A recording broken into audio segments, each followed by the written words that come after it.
हम उस आत्म स्थिति को प्राप्त नहीं कर लेते तब तक हमारा जीवन बना रहता है। इसलिए उस सत्य तत्व, उस आत्म तत्व को ही हम नित्य तत्व कहते हैं, सत्य तत्व कहते हैं। तो प्रश्न उठता है कि फिर जीवन, हमारी सामान्य मान्यताओं में हम यही समझ पाते हैं कि जन्म से मृत्यु पर्यंत तक ही जीवन होता है, लेकिन शास्त्र कहता है, महापुरुष कहते हैं कि जीवन केवल जन्म से मृत्यु तक की संज्ञा नहीं है। इसे शरीर की यात्रा, एक शरीर का काल माना गया है। हमारे जीवन का मानो कि एक पड़ाव है, जन्म से मृत्यु तक का जो हमारा जीवन है। और ऐसे कई पड़ावों से, कई शरीरों से होकर के हम गुजरते हैं। गोस्वामी तुलसीदास जी कहते हैं, आकर 4,84,00,000 योनि भ्रमत यह जीव अविनाशी। 84 लाख योनियों में यह जीव भ्रमण करता रहता है, भटकता रहता है। तो 84 लाख योनियों में भटकता हुआ जो यह जीव है और उन शरीरों को प्राप्त करने वाला हमारा जो जीवन है,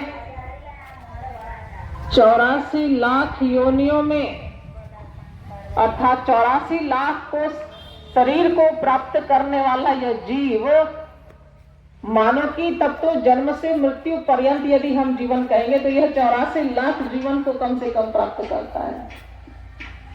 इसलिए जीवन केवल एक शरीर के जन्म से मृत्यु पर्यंत तक की यात्रा नहीं है, बल्कि अनादि काल से यह जो जीवत्व को लेकर के हम जी रहे हैं, अज्ञानता के साथ जी रहे हैं, वहां से प्रारंभ होता हुआ जब तक हम जीवन की पूर्णता को नहीं प्राप्त कर लेते, तब तक जो जीव की गति होती है उसका नाम जीवन होता है। और यह जीवन तब तक बना रहता है जब तक हम जीवन की पूर्णता को प्राप्त नहीं कर लेते। जैसा कि अभी हमने निवेदन किया, यह जीव 84 लाख योनियों में गमन करता है, भटकता रहता है।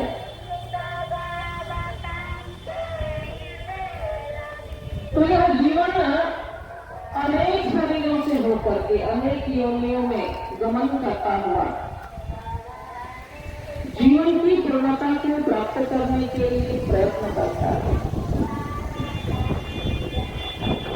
देह देहांतर और देह लोकांतर को प्राप्त करता है। देह देहांतर का अभिप्राय है एक शरीर से दूसरे शरीर में, दूसरे शरीर से तीसरे शरीर में। और लोक लोकांतर का अभिप्राय है कि कभी इस मनुष्य लोक में, मृत्यु लोक में, कभी देवलोक में और कभी निम्न लोकों में यह जीव गमन करता है। और यह जिस शरीरों में गमन करता है, जिन जिन लोकों में गमन करता है, वहां तक इसका जीवन बना हुआ रहता है। इसलिए जीवन कभी एक शरीर की यात्रा का नाम ही जीवन नहीं होता, बल्कि जीवन की पूर्णता को प्राप्त कर लेने पर्यंत तक जो हमारे शरीर की यात्रा है, जो देह देहांतर और लोक लोकांतर को प्राप्त करता हुआ जब तक यह जीव अपने जीवन की पूर्णता को प्राप्त नहीं कर लेता है, तब तक यह जीवन बना हुआ रहता है। इतना लंबा है ये जीवन।